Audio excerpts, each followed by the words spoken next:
是妮娜。今天我来为大家讲解音阶，希望同学们都能将音阶作为每天练琴的开始的第一项练习。我们以 C 大调音阶为例，在练习的时候，我们要注意两个重点，也是今天妮娜为大家重点讲解的两个部分。第一，知道音阶全音与半音之间的排列。第二，固定住你的指法。有了这两点，相信你的音阶练习就会非常的轻松。我们以 C 大调音阶为例， C 大调音阶从哆音开始，一个全音，有关于全音与半音之间的分布与排列，妮娜在之前的视频有详细的讲解。全音，那么这样我们就来到了第一个半音关系，很容易记的就是你在第一个半音关系的时候，我们会出现第一个转指，也就是我们在记全音和半音之间关系的时候，还可以同时记一下我们的指法，两者一起去固定，完成了第一个半音，都是全音，最后结束的部分是一个半音。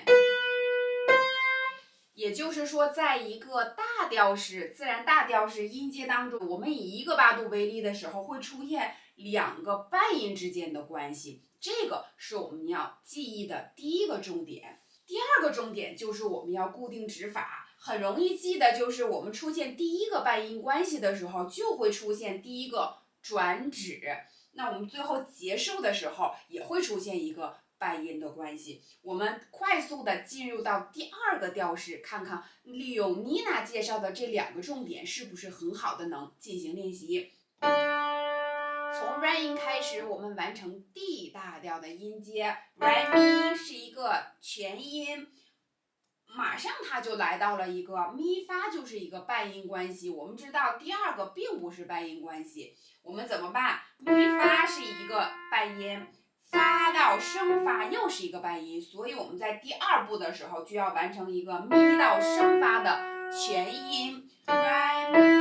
升发。好了，马上来到第一个转指，就是我们的第一个半音关系，升发到嗦相邻的黑键到白键就是一个半音关系，升发嗦，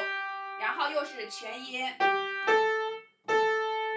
这又来到了一个半音。我们知道这一部分还是不需要出现半音关系，我们怎么办？还是西到升哆完成一个全音关系，最后结束升哆到来一个自然的半音，一个黑键到白键完成了一个半音之间的关系。所以这样依次的练习下去，你就会发现音阶的练习也没那么难了。希望课下的时候同学们利用妮娜今天介绍的这两个重点带入到你的练习当中去，看看是不是会变得更加的轻松，更加的省时呢？好了，今天的视频就到这儿了，也希望同学们在课下练习的时候有任何的问题，给妮娜在评论区下方留言，妮娜会第一时间给大家回复的。我们下次再见，拜拜。